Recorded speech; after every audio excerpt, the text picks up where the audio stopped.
Hello and welcome to today's episode of the Speak PR podcast. My name is Jim James and I'm your host. I'd like to share with you thoughts and tips about getting you and your company noticed.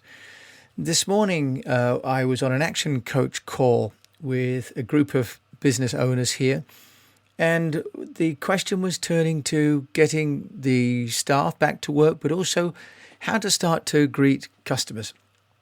As in the last week or so, people have been coaxing their staff out of the homes and starting to get them ready to go back into the office or the factory or the shop. Now, the next task of companies is to start thinking about communicating with existing and potential customers.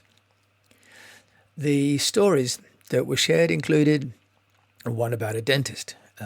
One dentist had actually done nothing during the coronavirus lockdown, and whilst one of the participants in the call had a dental appointment, there had been no call to actually physically cancel the appointment, nor any follow-up to reschedule. Another person on the call had the opposite experience, where their dentist had rung them and explained when the practice would be open again and what could be done to catch up really with their dental care. And it raised in a very simple way how different companies have reached out to their customers existing and reaching out potentially to new customers.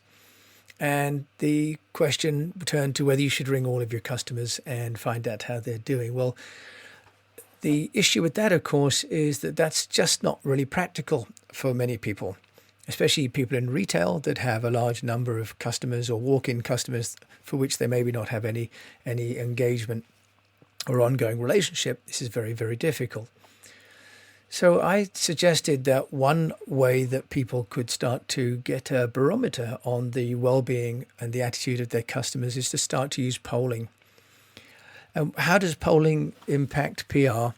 Well, because without knowing how people are feeling and what they're thinking, the message that we're about to give may more likely fall on deaf or not hearing ears. As I've talked about before with the Weo's law from the famous Finnish professor, whatever can be misunderstood will be misunderstood. And the way of reducing the chance for being misunderstood is really to take a temperature check and find out what people are thinking before they come into contact with you. So polls can be placed either in store, point of sale. In Singapore, where I travel and live a lot, they actually have a touch screen where you can give a rating for the cleanliness of the restrooms, for example, at the airport. At the airport in Beijing, the counter with the passports has a like-dislike button on it as well, so you can rate the customs officer. You always have to be careful not to rate them not like until you've got your stamp. So polls like these can take place in store, or you can have them online using platforms like SurveyMonkey or PollDaddy. And there is a new one that's come to my attention called Mentimeter, which enables you to embed a polling system and a word cloud actually into your presentation, so that if you are having a presentation on Zoom, for example, or Microsoft Teams, you can actually upload the PowerPoint to Mentimeter and plug in some polls to that.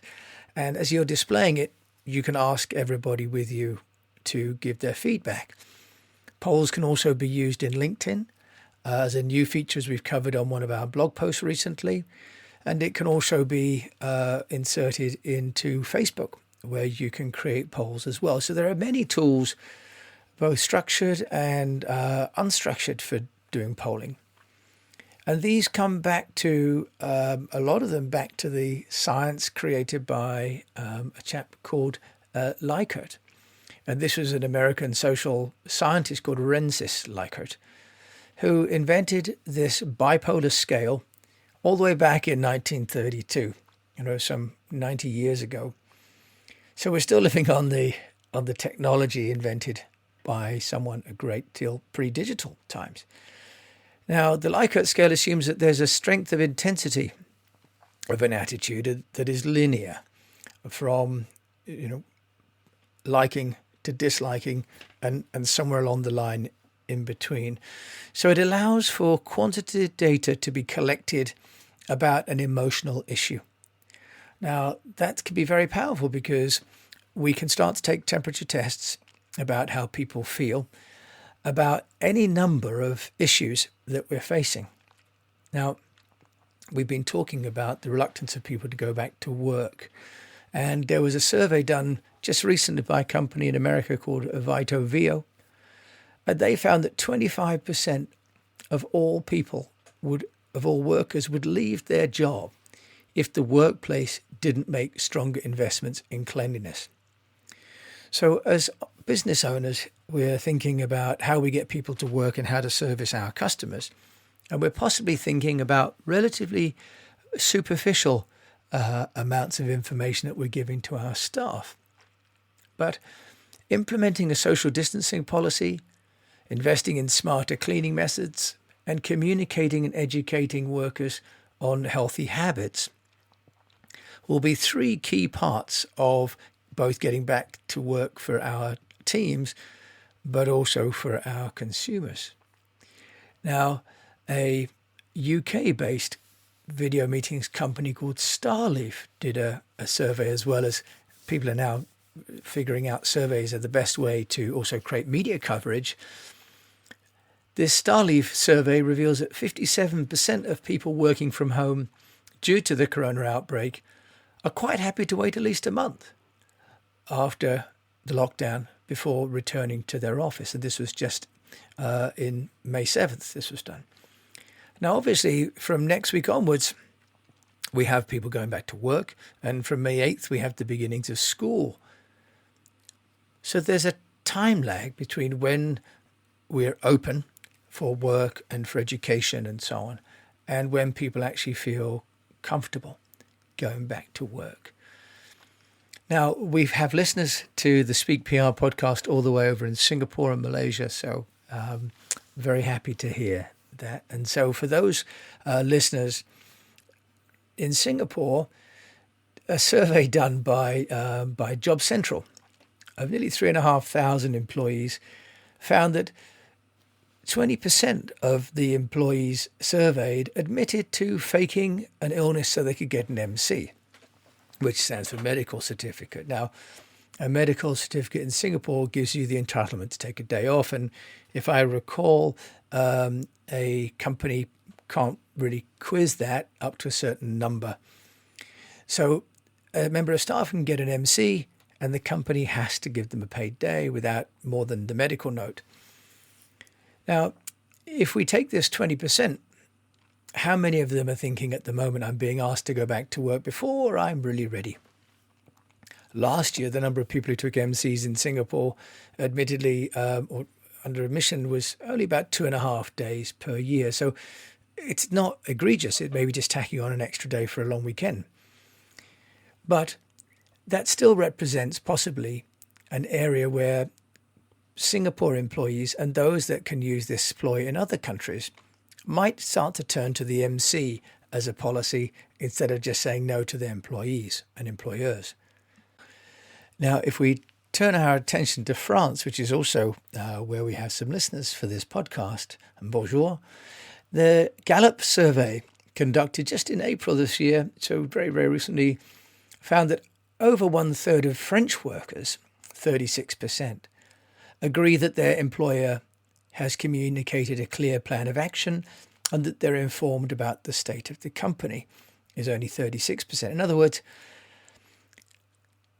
2/3 of French workers feel uninformed about the state of the company and the clear plan of action post-COVID.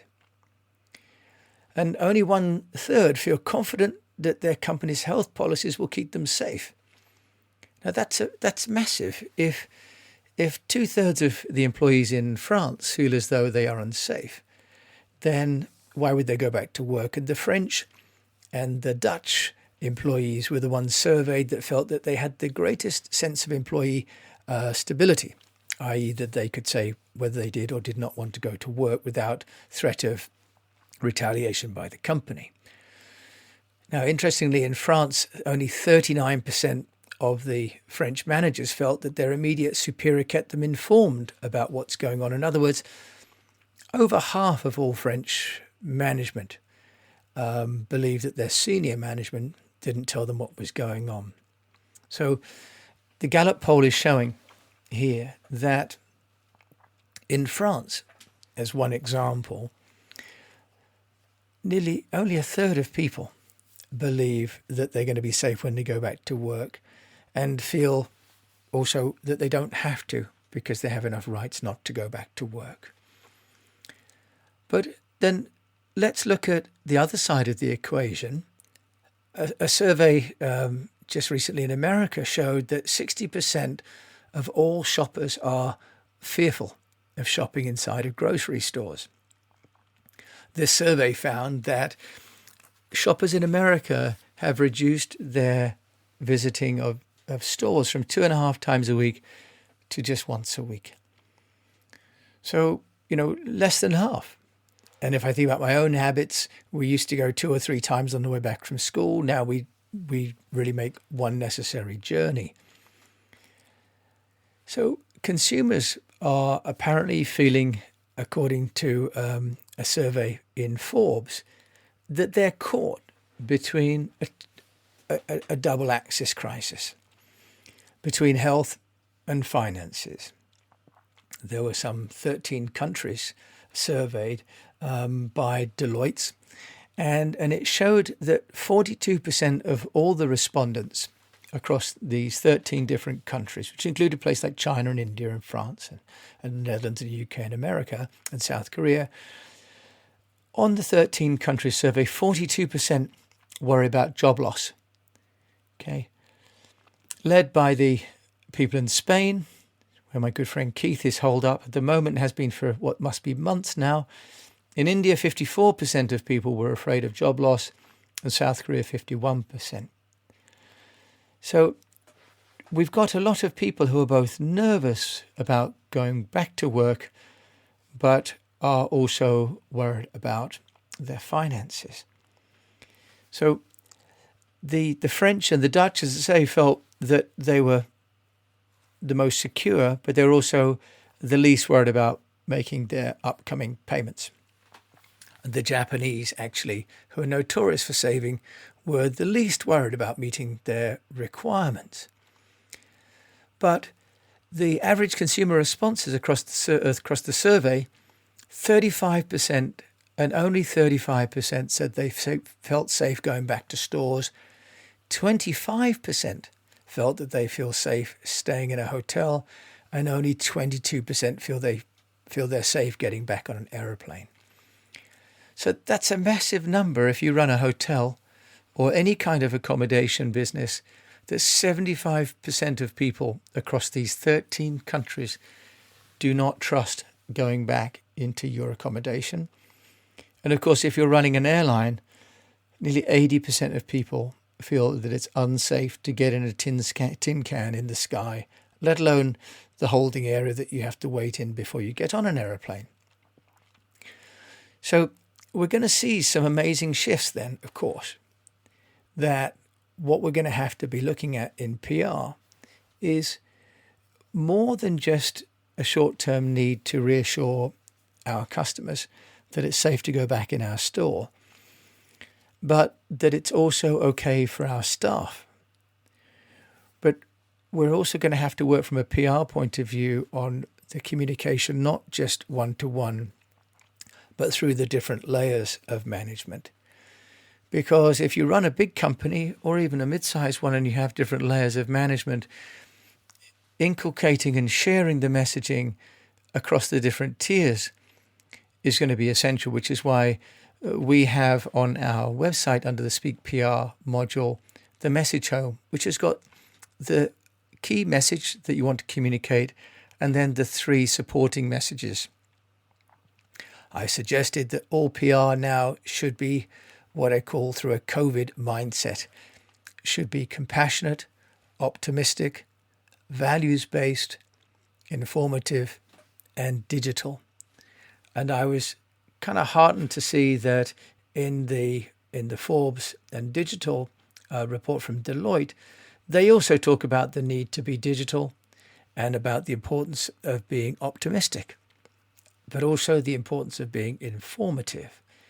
So we have now a situation where, from a PR point of view, we're running companies, or you're running companies where your staff feel, by and large, statistically, they're not ready to go back to work and quite happily spend almost another month waiting to go back to work. You have consumers that are saying that they don't want to go back into the store or into the airport or into the hotel.